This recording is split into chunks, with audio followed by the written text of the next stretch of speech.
Normal hormonal labs, but you don't feel normal? Well, it may be more about the balance of your hormones, not just the individual lab range.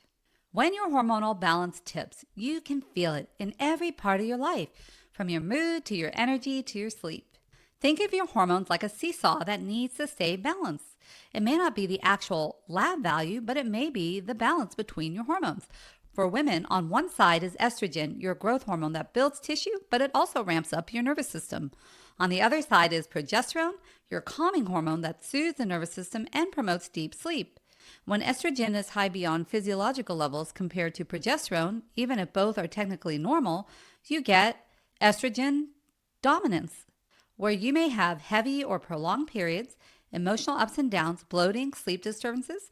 It can even worsen conditions such as endometriosis and PCOS.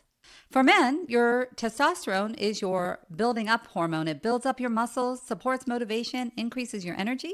You also have estrogen, as that's important in men too, but problems arise when testosterone gets converted to estrogen easily through a process called aromatization. Then you're going to have an imbalance between the amount of testosterone and the amount of estrogen.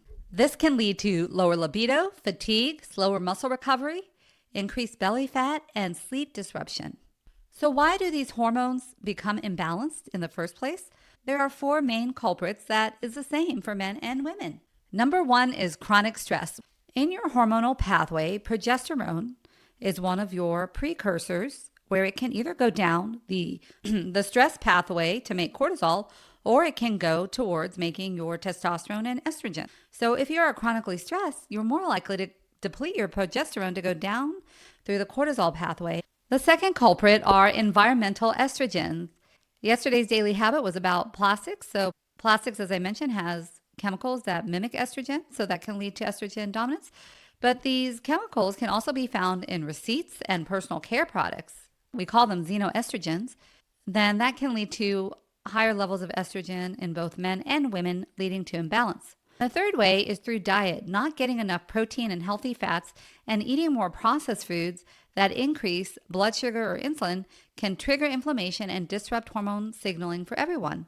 Number four is poor sleep. When you don't sleep well, you may not get full production of some of your hormones. So this leads me to today's daily habit challenge, strength training. Strength training can address those four root causes. Because it can be overwhelming if you're not already in a strength training program to suddenly begin one, I would just challenge you to start with two simple exercises. The two exercises are push-ups and squats.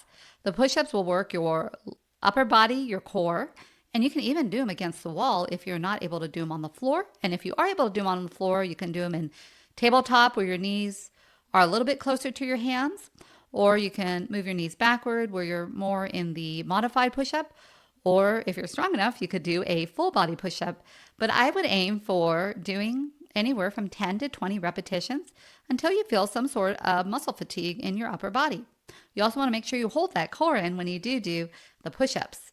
Squats are a simple exercise that you can do. You can even do it by just getting up and down off of a chair.